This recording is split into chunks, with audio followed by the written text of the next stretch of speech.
Abra a sua Bíblia comigo em Salmos 39. Salmos 39, versículo de número 4.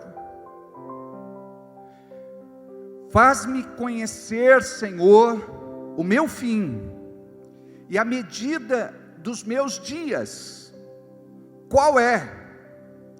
Para que eu sinta o quanto sou frágil. Vou repetir. Faz-me conhecer, Senhor, o meu fim, e a medida dos meus dias, qual é?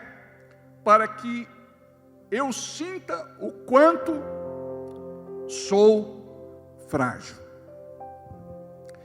Teremos hoje uma reflexão. Quero falar a respeito da brevidade da vida. A minha mãe sempre falou um ditado, e desde criança eu ouço, e por conta disso eu me lembro. Ela diz assim: ninguém vai ficar na terra para semente. Ou seja, ela fala a respeito de que temos uma vida passageira aqui, né? E o tempo tem sido abreviado. Ontem nós comemoramos Natal, amanhã já é Natal de novo. O tempo está passando muito rápido. A vida está passando depressa demais. Num piscar de olhos, um ano se encerra e outro começa. Ciclos se estabelecem na sua vida, bons e ruins. Quando você não faz uma avaliação a respeito de como você está vivendo, a tendência é de ciclos ruins se perpetuarem. Eles se repetem. Nós entendemos que existe um propósito espiritual e que o inimigo das nossas almas orquestra situações para ferir, machucar, trazer traumas, sentimentos perniciosos, negativos, daninhos ou danosos, que impedem você de viver a vida como deveria viver. Aí você vai enxergar só o lado obscuro da vida. Tem gente que não tem prazer de viver. Tem gente que perdeu esta vontade há muito tempo, por conta de alguma coisa que aconteceu e que trouxe essa ruptura,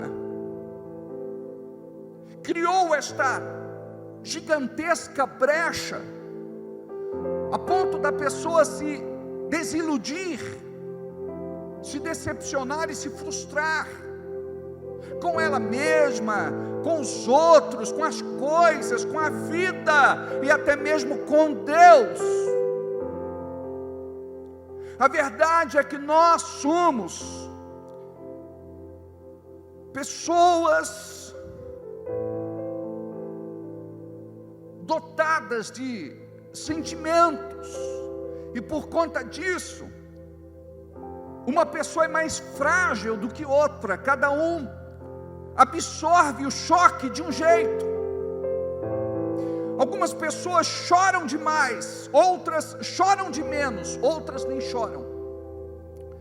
E muitas vezes nós julgamos estas pessoas que não choram, quando na verdade por dentro elas choram e sofrem muito mais do que a gente.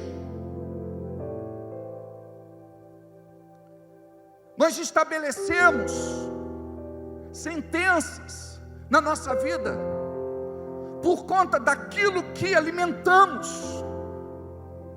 Aquilo que não é bom, nós temos que nos livrar imediatamente da nossa vida, jogar fora, abandonar esta bagagem,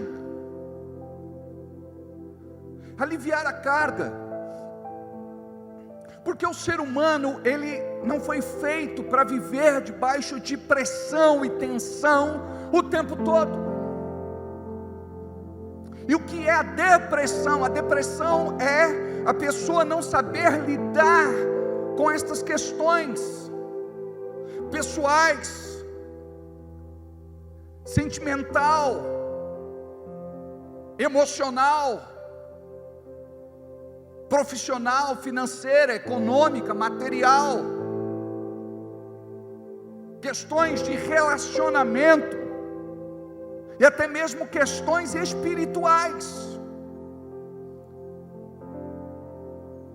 Para muitos, viver é um desafio. Para outros, viver é um fardo. O fato é que cada um quer viver do seu jeito, e quando não acontece do teu jeito, você se revolta com o mundo. Você vive se queixando, reclamando, murmurando e apedrejando quem não tem culpa.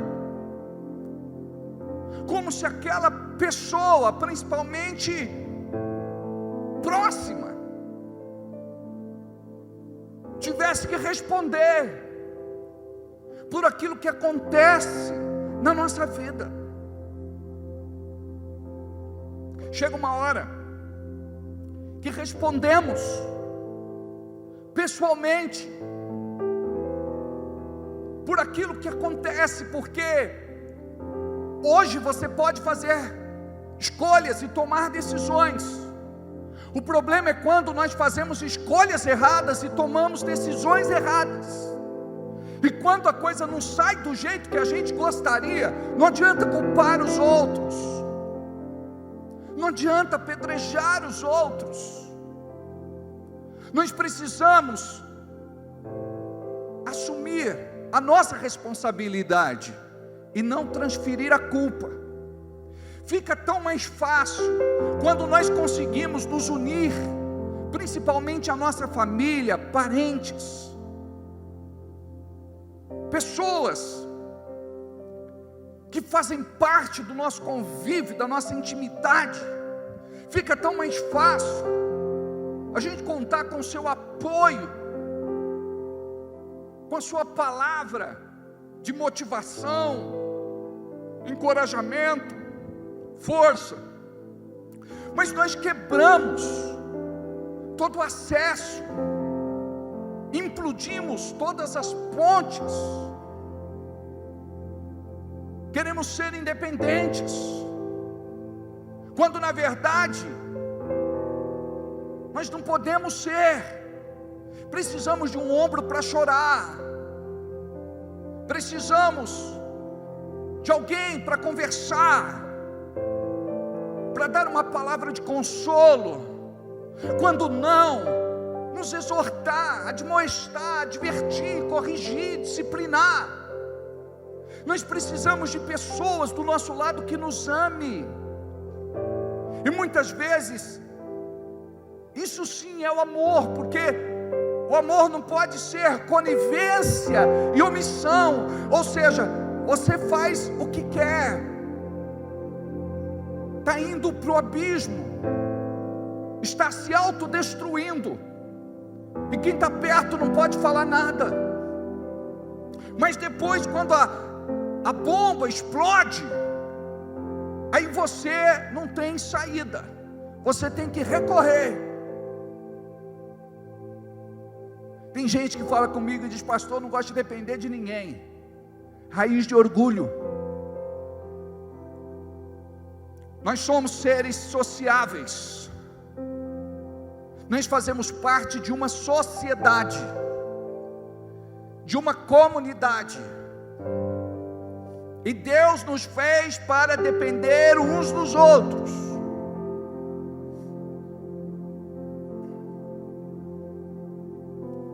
Eu não sou independente. Eu não planto trigo, eu não colho trigo, eu não faço pão. Existe o padeiro. Então, eu preciso comprar pão dele. Muitas vezes nós queremos ser independentes. Quem manda na minha vida sou eu. E não respondemos de forma madura. Na verdade, nós nem sequer sabemos o que estamos falando. Porque a cobrança, amados, é muito grande. Eu não sei quanto a você, mas a vida já me bateu doído. Já sofri bastante. Por isso que eu estou aqui hoje. Eu sou um homem mais vivido, experimentado, abalizado, convertido. Quando eu olho para trás, misericórdia, eu tenho vergonha do que eu fiz e do que eu fui. Mas glória a Deus, porque as escamas caíram dos meus olhos. E porque o Evangelho me transformou. É por isso que você está aqui. O Evangelho vai te transformar. Você que está em casa, o Evangelho de Cristo vai transformar você.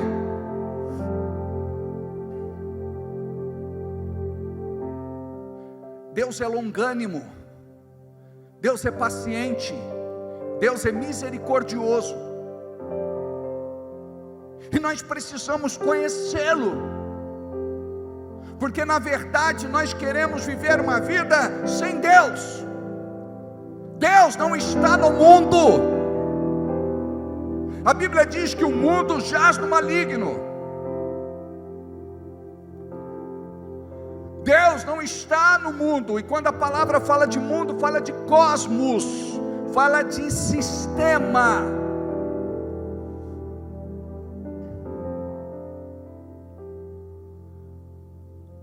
Jesus veio para nos revelar o reino de Deus. Chega uma hora que precisamos receber em nosso coração uma palavra que liberta. Jesus, em João 8,32, disse: e conhecereis a verdade, e a verdade vos libertará. Chega uma hora que você vai ter um encontro pessoal, não casual, pessoal, profético e proposital, com a palavra. E a palavra para você não vai ser só informação, ela vai ser revelação. E você vai receber no teu espírito algo que talvez até hoje você não tenha recebido. E você vai viver uma vida na presença dEle. E não tem como viver uma vida na presença dEle sem libertação. O que te impede de viver para Ele? O que é que te impede de ser dEle? Nós fomos escolhidos entre tantos no mundo. Nós fomos escolhidos. Ele nos chamou pelo nosso nome. Fazemos parte do seu aprisco. Somos suas ovelhas. Eu sei que a vida não é fácil, mas quando você permite que Ele te dirija, guie, governe, conduza, domine, a tua vida vai ter outro sentido. Aqui o salmista diz: faz-me conhecer, Senhor, o meu fim. Porque nós vivemos o aqui e o agora. Nós não estamos preocupados com o nosso fim. Você quer apenas viver a sua vida. Não importa se com Deus ou sem Deus, o que importa é aquilo que o diabo nos oferece para anestesiar a nossa alma. E tem gente que vive em função disso, daquilo que o mundo oferece. E você pensa que está bem, você pensa que está legal, você pensa que está por cima, até o acerto de contas, porque a fatura vem.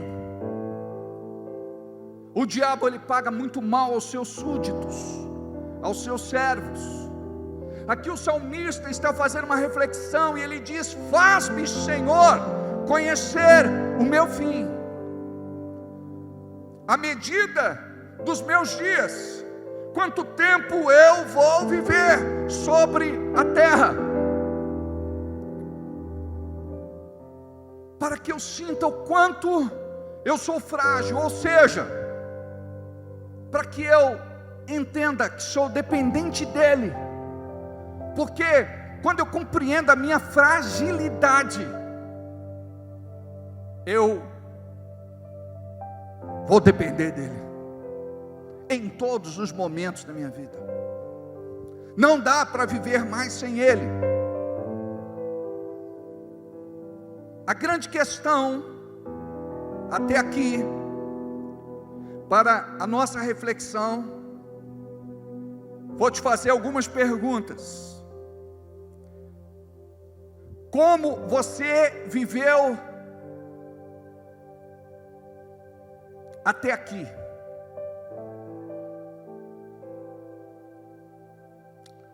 Como você viveu até aqui?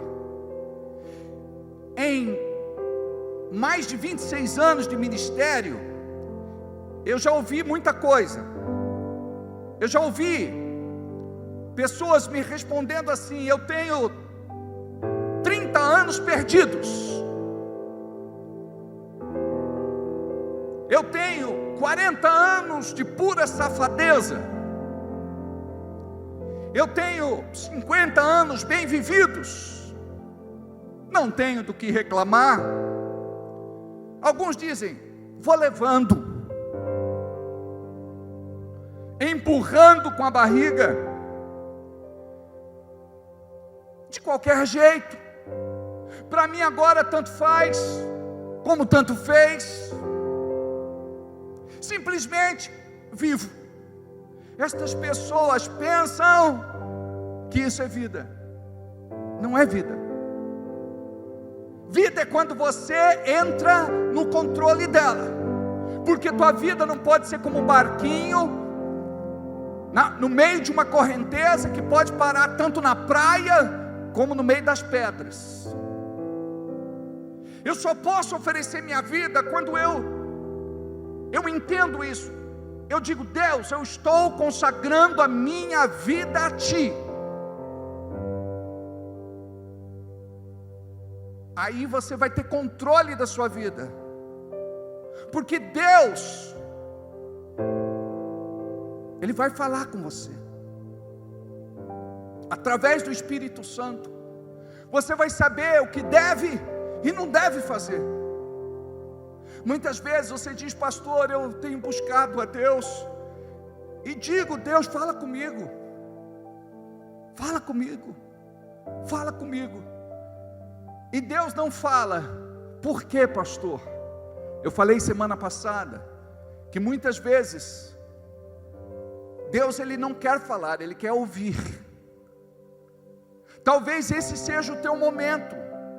Deus, Ele quer ouvir você. Deus, eu tentei do meu jeito, não deu certo, me perdi no caminho, estou sofrendo, eu estou angustiado, eu estou revoltado, eu estou ferido, eu não sei o que fazer, eu preciso te pedir perdão, porque eu quis fazer do meu jeito, eu quis ser independente, eu quis ser autônomo, eu pensei que conseguia fazer sem o Senhor, mas agora eu estou voltando, eu preciso de Ti, eu te quero. Cuida de mim, Deus. Cuida de mim, Jesus. Ele quer te ouvir. É a hora que nós falamos com Ele. E depois, não digo de um desabafo, mas de uma conversa sincera, aí Ele pode falar. Aí Ele pode te dar uma direção. Aí Ele pode confortar teu coração. Aí Ele pode secar tuas lágrimas. Aí Ele pode fechar as tuas feridas. Aí Ele pode colocar na tua mão o recurso que você precisa. Aí Ele pode liberar esse milagre. A verdade é que Ele é Deus, independente de qualquer coisa. Nós estamos aqui e não sabemos por quanto tempo. Essa pessoa está do teu lado e você não sabe por quanto tempo. E quando a gente perde uma pessoa, a gente diz: Deus, por que o Senhor tirou ela de mim? Quando na verdade nós vivemos do lado dessa pessoa e não demos valor, não amamos como poderíamos amar, não cuidamos como deveríamos cuidar. Mas não digo isso para você se sentir condenado, não, eu estou falando isso para você refletir, dizer a verdade. Eu tenho que dar valor agora para quem ainda está comigo, quem cuida de mim, quem dobra o seu joelho, quem ora por mim, quem não dorme até eu chegar. Porque mãe é assim, quando o filho sai, não dorme até o filho chegar. Quando a porta abre, a mãe pergunta: fulano, fulana, e quando ela ouve a sua voz, ela se entrega ao sono e por fim pode repousar. Mas a mãe não descansa. Quando a Bíblia fala que devemos tratar os nossos pais com honra, não significa que devemos tratá-los com honra porque eles são perfeitos, mas sim porque eles são autoridade sobre nós, e foi Deus que assim instituiu. E Deus manda que eu, como filho dele, honre meus pais da terra, porque aquele que não honra os seus pais terrenos não podem honrar a Deus que está no céu. Se eu não amo o meu irmão o qual eu vejo, eu não posso amar a Deus o qual eu não vejo. É incoerente. Eu sei que não é fácil conviver junto no mesmo quadrado. Eu sei que é difícil, mas quando a gente morre para o nosso eu, a gente aprende a ficar quieto. E aquele silêncio é recebido como oferta agradável diante do Senhor. Quando você não paga o mal com o mal, quando você não se irrita, quando você não xinga, quando você não pragueja, quando você permite que o Espírito Santo tome conta da situação, você não vai fazer como fazia antes, porque é extremamente doloroso para Deus ter uma família de filhos e filhas de crentes que vivem se alfinetando, se degladiando, se machucando. Quem está ali não é o Senhor, é o diabo, e ele é quem se alegra em nos ver como religiosos, com estes sentimentos no coração de raiva, de ódio, de ressentimento, espírito não perdoador, desejo de vingança. Deus quer nos limpar, Deus quer nos purificar,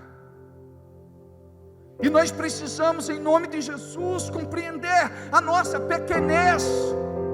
Você precisa aprender a lavar os pés do outro, a servi-lo, parar de querer ter razão. Cuidado com este sentimento de justiça própria. Você sempre vai estar em confusão. Você sempre vai estar em situações vexatórias, vergonhosas. Como é que você viveu até aqui?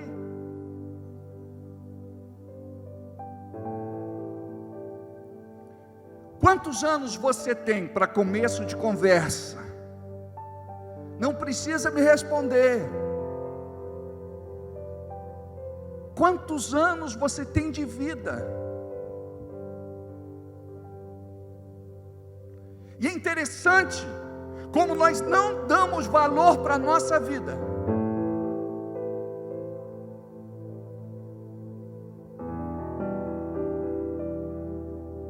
Nós vivemos por viver. É interessante isso. Chega uma hora que você coloca a tua vida no piloto automático. E é aí que a gente tem que retomar as rédeas. Eu quero ser educado, eu quero ser paciente, eu quero ser bom, eu quero servir, eu quero ser mais amoroso, eu preciso ser diferente, eu quero ser mais generoso. Então tudo, como falei, é uma questão de escolhas e decisão. Quer viver azedado, amargado, curtido? Alguns irmãos tão queridos, quando conversei com eles, eu falei: olha, do jeito que você vai, não vai acabar bem.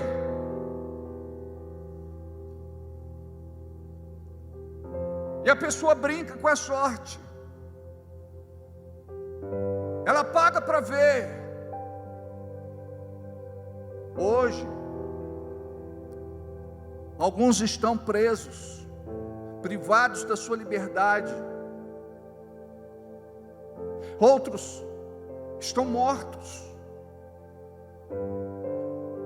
Outros desapareceram e ninguém sabe o seu paradeiro. Estou falando de retomar a vida,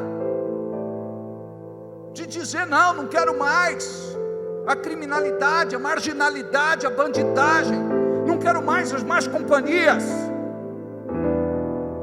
Uma irmã querida veio falar comigo: pastor, tem como me ajudar a pagar advogado para tirar meu filho da cadeia? Eu falei: onde que estão os amigos dele? Porque ele tinha uns truta. Cadê? Dia desses eu assisti na internet um irmão crente do lado do corpo do irmão que morreu no crime. Ele disse: eu estou sozinho nessa madrugada, velando o corpo do meu irmão, que foi morto na balada errada. Cadê os amigos? Cadê os amigos? Nessa hora todo mundo se vai, vira as costas. Arrebenta onde? Na mãezinha, que tira a cadeia junto com a pessoa, que não abandona, que ora por ele. Falei: irmã, eu amo seu filho, eu não posso permitir que a minha vida se comprometa por conta das escolhas e decisões dele. Existe a defensoria do Estado, o advogado que ele vai ter direito e fica em paz. Mas não, faz empréstimo, pega um advogado porta de cadeia, que tira a meia sem arrancar o sapato. Aí no final de tudo a gente pergunta: valeu a pena? Não. Quando a pessoa cai em si, ela diz: não valeu a pena. Não valeu a pena trair a esposa, trair o marido, abandonar a família. Não valeu a pena fazer algo que foi desonesto. Não valeu a pena o crime, a marginalidade, a bandidagem. Não valeu a pena. Só que chega uma hora que você fica assim, sabe, casca dura. Parece que nada mais mexe com você. Parece que você perde a sensibilidade. A sua alma fica cauterizada. Tanto faz.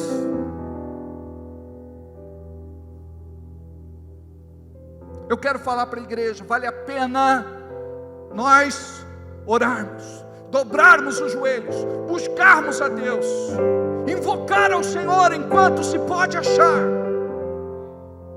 Precisamos buscar o Senhor enquanto é tempo. Precisamos ser um povo que volta à oração, o jejum. Precisamos ser um povo quebrantado, um povo convertido, um povo transformado pela palavra, e não apenas frequentadores de igreja, pessoas que vêm por vir, assistem culto, não cultuam. Tem gente que dá dinheiro, não oferta e não dizima. Tem gente que só canta, não louva e não adora. Nós precisamos, amados, mudar isso na nossa vida.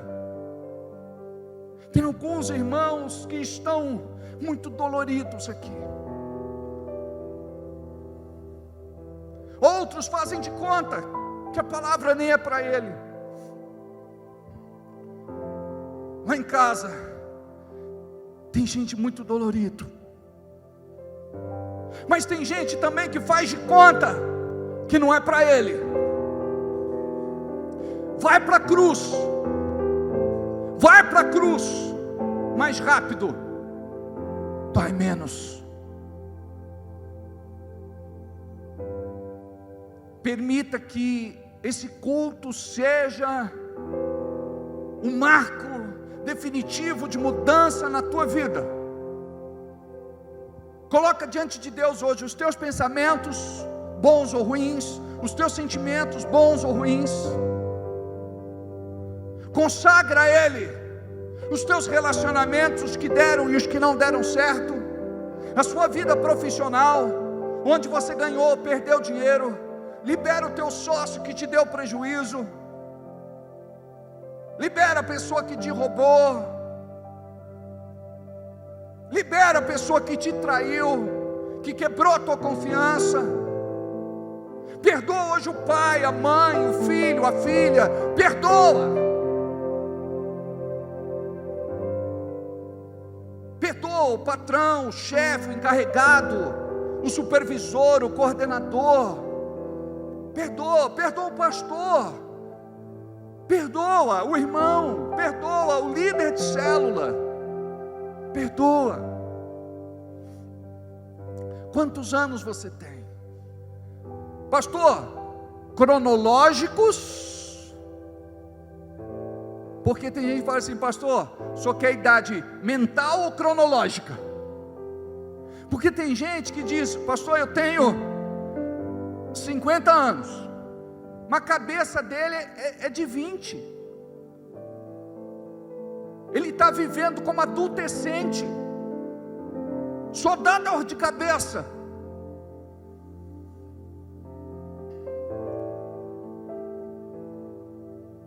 Quanto tempo você viveu?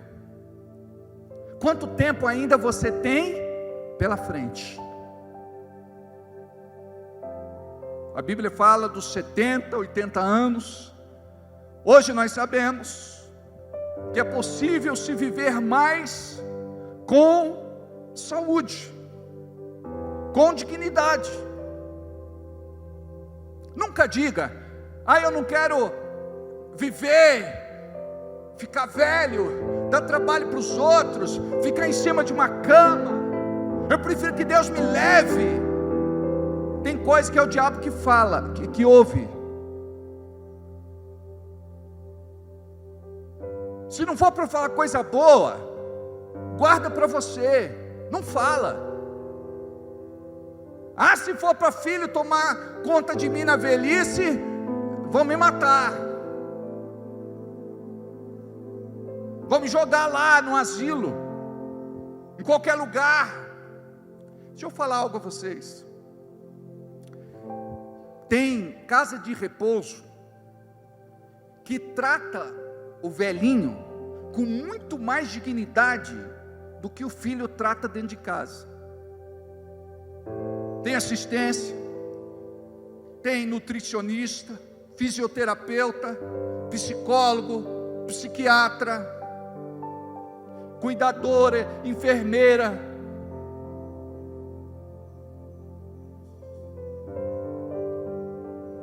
Só estou fazendo uma reflexão, porque na verdade, as barbáries que nós assistimos na internet, de filhos que não têm paciência com os pais, que agridem os pais, que torturam os pais,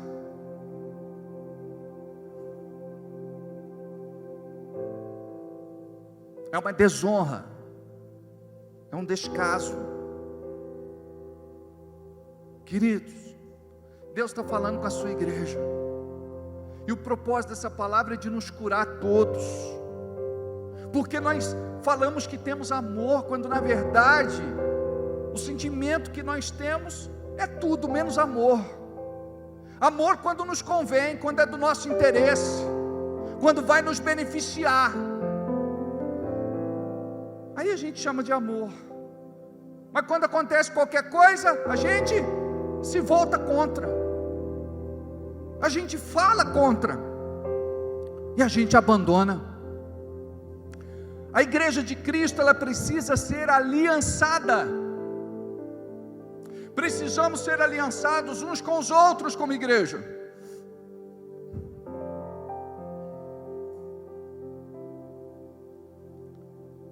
Para sermos um com o Pai.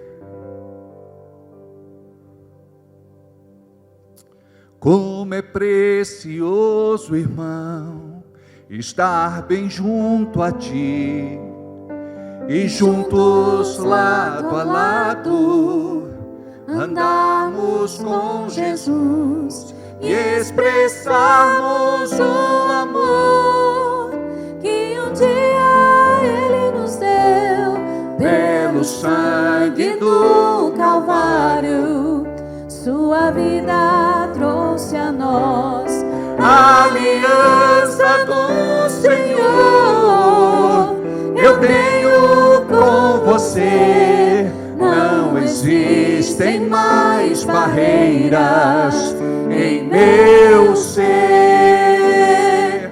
Eu sou livre para te amar, para te aceitar e para te pedir, perdoa meu irmão. Eu sou com você no amor do nosso Pai. Somos um no amor de Jesus. Eu sou com você no amor do nosso Pai. Somos um no amor de Jesus. Cantar é fácil, né? A música é bonita, mas a gente precisa viver isso. Não é você viver sozinho, abandonado, errante, largado. Eu sou um com você no amor do nosso Pai. Somos um no amor de Jesus. Cantei para você, você canta para mim agora. Somos um com você no amor do nosso Pai. Somos um no amor de novo de Jesus. Eu sou um, né? Vai lá.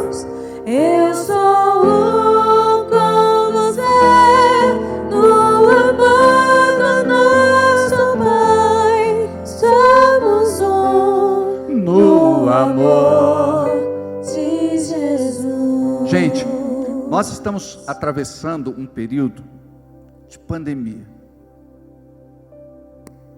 Todo dia está no noticiário. Todo dia se fala de morte. E vidas têm sido abreviadas.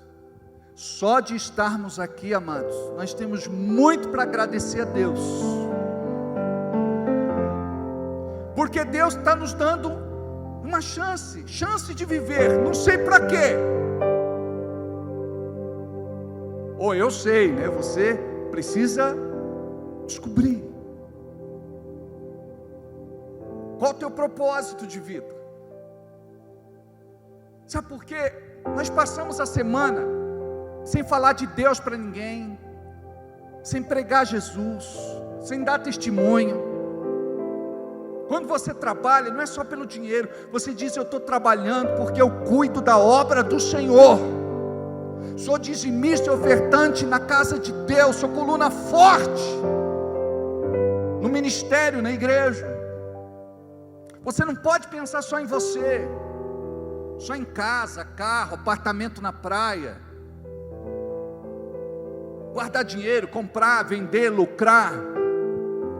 Tudo isso vai ficar aqui, gente. Tudo isso fica aqui.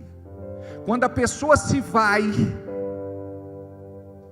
o guarda-roupa é esvaziado, as roupas são doadas, os sapatos são doados.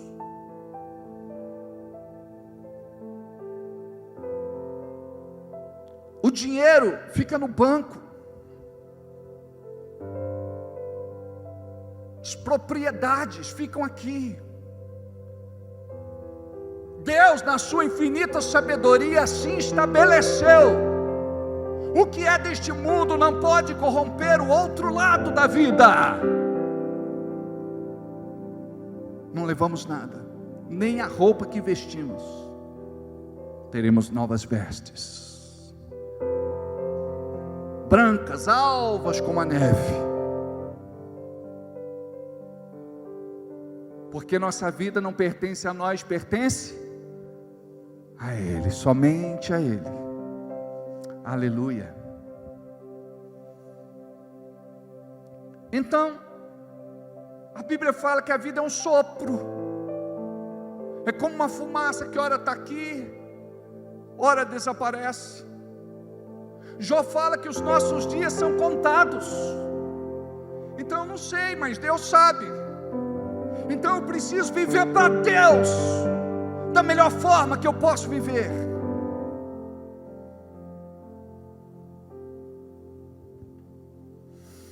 Eu não posso negligenciar isso.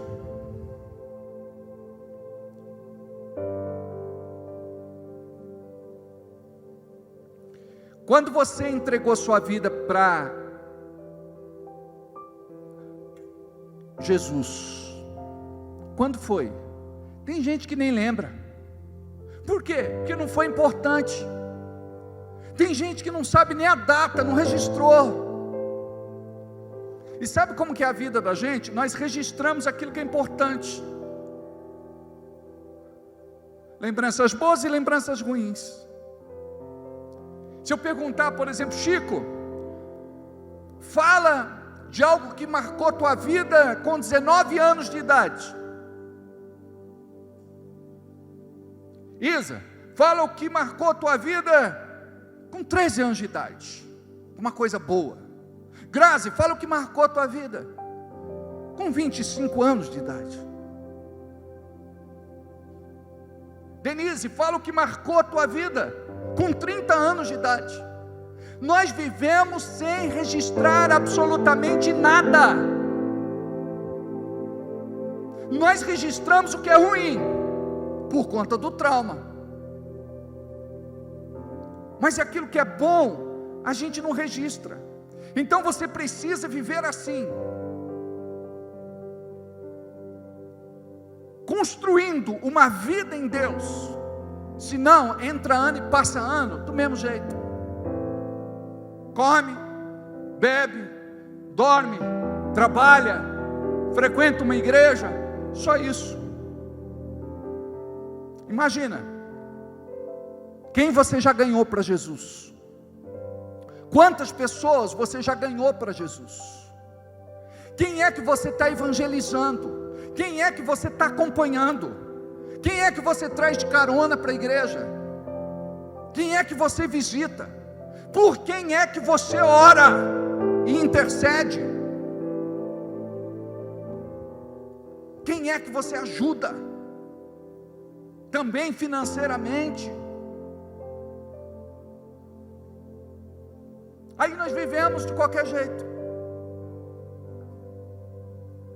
Você faz o que com o seu dinheiro? Pastor, eu pago dívida. Mas olha, se você entra no controle da tua vida e pede sabedoria para Deus, você vai trabalhar não só para pagar dívida. Você precisa trabalhar para se manter, precisa trabalhar, como eu falei, para suprir a casa de Deus, precisa trabalhar para abençoar outras pessoas, você precisa trabalhar para ter um fundo de reserva, você precisa trabalhar para ter uma vida desafogada. Mas por que, pastor, que a gente vive assim, cultura de brasileiro? É que a gente ganha pouco. Olha, deixa eu falar algo aqui a vocês, posso falar respeitosamente? Vocês não vão se ofender? Eu tenho pessoas muito bem-sucedidas na igreja, graças a Deus por isso. Chega, por exemplo, na oferta especial da ceia, a pessoa dá R$50. Aí, nós temos uma lá, que é empregada doméstica. Ela entrega para Deus R$400. Aí eu te pergunto, quem é mais próspero? É aquele que retém mais ou aquele que dá mais? E a pessoa que vive na sua simplicidade é a pessoa que empresta dinheiro para a família, que tem dinheiro guardado, que tem sua casa própria, que está comprando uma chácara. Aí você fala, mas pastor, como é que pode? Mas é empregada? É. Mas como? Amados, com Deus o pouco é muito. O muito sem Deus é soprado. Nós precisamos romper, amados, entender qual o sentido da vida, para que eu estou vivendo, fazer muito mais do que nós temos feito. Sabe por quê? Você se limita e não desfruta daquilo que Deus tem preparado para você. Até quando você vai ouvir sempre a mesma palavra, sem mudança, sem prática? Chega uma hora que você tem que falar, eu entendi. Isso é culto racional. Romanos capítulo 12, versículo 1. Isso é o nosso culto racional. Você entender agora, eu entendi. É uma vida cristã, não mística, mas inteligente. Olha o que diz: rogo-vos, pois, irmãos, pela compaixão de Deus, que apresenteis os vossos corpos em sacrifício vivo, santo e agradável a Deus, que é o vosso culto racional, seu culto inteligente. Fala, eu entendi. Porque a gente, se Deus não falar comigo, eu não faço. Deus já falou, Deus já mandou, Deus já confirmou.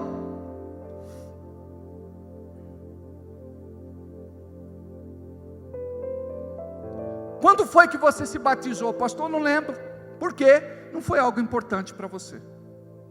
Quando foi a tua primeira ceia? Pastor, também não sei, não me lembro. Quando foi o primeiro beijo? Lembrou, né? Não vou perguntar outras coisas.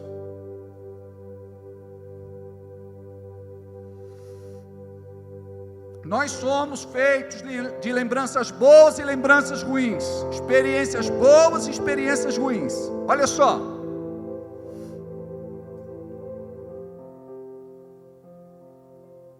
Quais são as suas melhores lembranças?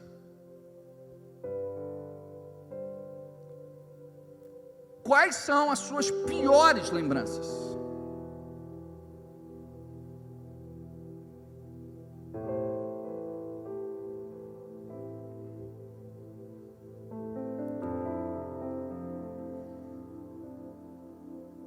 Em quantas destas boas lembranças Deus fez parte?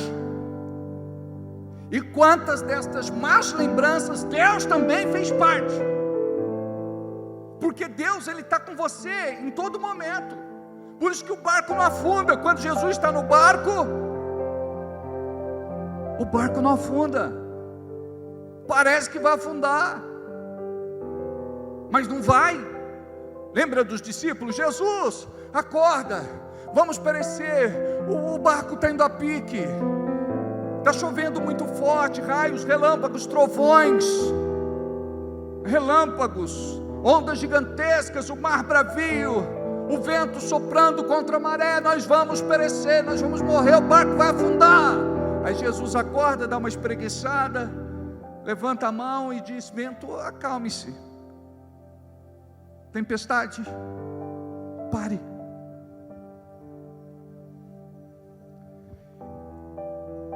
Em quais boas lembranças Deus fez parte?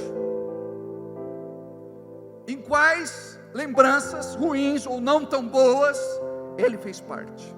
Porque Ele sempre está lá, gente, consolando o nosso coração, dando força, dirigindo. Por que a gente supera? Porque Ele é com a gente, porque Ele nos ama. O melhor remédio para ser curado na sua alma é receber o amor do Pai. Acabou, você não precisa de mais nada, você precisa do amor do Pai. Tem gente que vive a vida inteira, o fulano, o cicrano, beltrano não me ama, eu preciso do amor do Pai.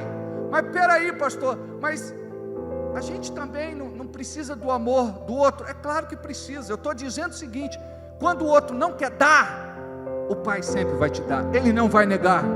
Acabou, é o segredo. Amém. Olha o que diz em Salmos, capítulo 90, versículo 12: ensina-nos a contar os nossos dias, de tal maneira que alcancemos corações sábios. Ensina-nos a contar os nossos dias. Quando a gente fica um pouco mais velho, a gente fica assim mais responsivo, mais reflete mais, pensa mais, mede mais as consequências. Quando a gente é novo, parece que qualquer paixão me diverte, ou não é? Vai de qualquer jeito, aí depois reclama, porque tem coisa que acompanha a gente o resto da vida, não é?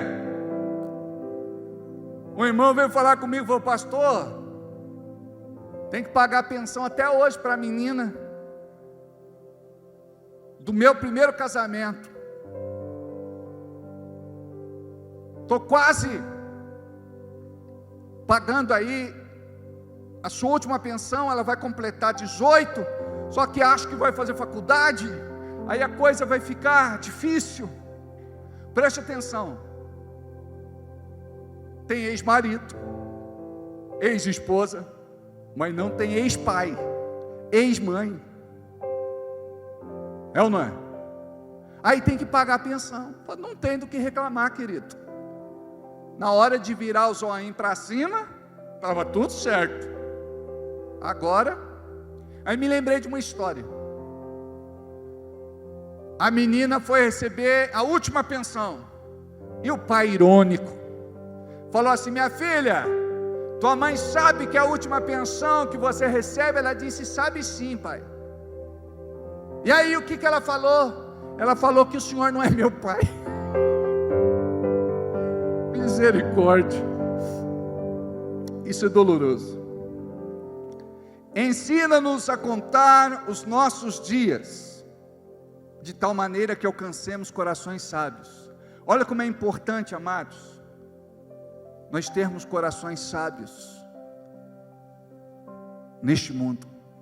As pessoas aí fora não estão preocupadas em buscar um coração sábio.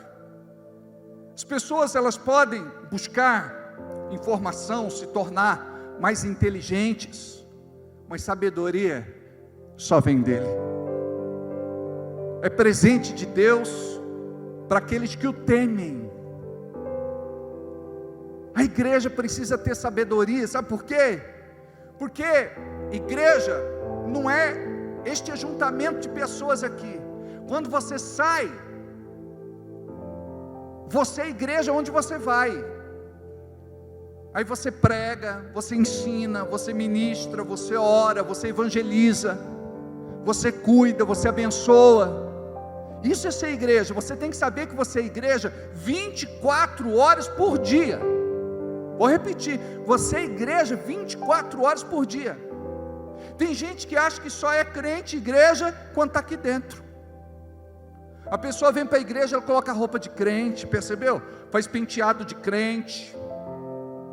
Às vezes, ela está numa igreja que não pode ter adereços, não pode ter brinco, não pode ter corrente, tornozeleira, anel, pulseira. Aí a pessoa tira. Não pode se maquiar, aí ela vai na igreja de cara limpa. Amados, a Bíblia diz que o homem olha para a aparência, Deus olha para o coração. Você é igreja onde você for. Eu me lembro que um dia minha mãe falou, ela mora lá no Jardim Recreio. Eu devia ter lá, sei lá, foi uns 15 anos atrás, mais ou menos. Ela falou, dá um pulinho no supermercado e compra tal coisa. E eu fui, eu estava de bermuda. Aí eu passei na frente de uma igreja tradicional, não vou dizer o nome. Aí, uma irmã que estava lá, na frente da igreja, me conheceu, ela disse, a paz do Senhor, pastor. Eu disse, a paz do Senhor, e passei. Aí a outra falou assim, pastor de bermuda? Nunca! Ele vai para o inferno. Aí eu voltei. Eu falei, ô irmã, você acha que a minha bermuda está escandalosa? Crente não usa bermuda. Eu acho que eu estou decente, irmã. Sabe o que vai me levar para o céu? Não é bermuda. Sabe o que vai te levar para o inferno? Ela falou, o quê? Eu falei, sua língua. Eu só achei que tinha que tomar um pouco de sol, porque as pernas estavam muito brancas. Às vezes as pessoas se incomodam, né, por conta do reflexo, assim. Mas enfim. Mas percebeu como a gente é religioso, gente? Que bobeira. Da paz do Senhor está tudo certo. A Bíblia diz que quem não recebe a paz volta, ué. Para. É religiosidade. Olha o que diz em Provérbios, capítulo 14, versículo 12. Há caminhos que para o homem parece direito, mas o fim dele são caminhos de morte. Isso é religiosidade. A pessoa acha que está no caminho certo, mas fazendo do jeito errado. O importante não é o que faz, é o que a pessoa é, e ela tem que ser amorosa. Lá atrás dizia, não, crente não pode jogar bola, porque a bola é a cabeça do Satanás. Eu falei, é aí que eu chuto mesmo. É a cabeça do Satanás. Não podia ter bateria na igreja, não podia ter guitarra, não podia ter nada.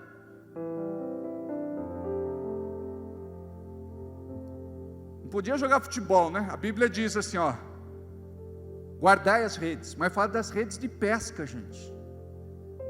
Tirai as traves, mas fala das traves dos olhos, não fala do gol. É assim. Não quero aqui criticar quem pensa diferente, ou quem crê diferente. Teve uma irmã que ela é bem assim, religiosa, ela disse: pastor, não fique brincando muito no altar. Eu falei: irmã, presta atenção, é só que tem que parar de ser azeda assim. Ria. Eu acredito que Jesus, ele tinha senso de humor. Ou você acha que Jesus era antipático, cara fechada, apático? Não. Ele devia ter um sorriso lindo, é ou não é, amados? Seja como Jesus. Você não precisa pensar como eu, concordar com tudo que eu falo. Cada um tem o seu jeito. Quando a Bíblia fala de várias igrejas, é porque fala da multiforme graça de Deus. Tem igreja que a gente não se encaixa, mas tem igreja que é o vaso que Deus nos preparou, e foi nesse vaso que Ele nos plantou. Se fosse para estar talvez em outro lugar, a gente não estaria convertido, mas a gente está aqui. Amém? Ensina-nos a contar os nossos dias de tal modo que alcancemos corações sábios. Vamos curvar a cabeça, fechar os olhos? Diga assim comigo: Deus, eu quero a partir de hoje pensar mais no presente que o Senhor me deu, que é o dom da vida. O Senhor me permitiu viver e chegar até aqui. Não sei quanto tempo ainda tenho pela frente, mas eu quero consagrar a Ti todos os meus dias. Eu quero andar na Tua presença e fazer a Tua vontade. Me ajude, Senhor, em minhas fraquezas, em minhas dificuldades, em minhas lutas, em qualquer área da minha vida. Me toma pela mão, se necessário me carrega no colo, mas me dê força, Senhor, para poder viver para Ti. Quero ter uma vida consagrada, uma vida separada, uma vida de temor na Tua presença. Me perdoa, Deus, por ter vivido longe de Ti, longe dos Teus caminhos, longe da Tua vontade. Me perdoa por ter quebrado a nossa aliança. Me perdoa pelos meus pecados secretos, ocultos, de estimação. Me perdoa, Deus.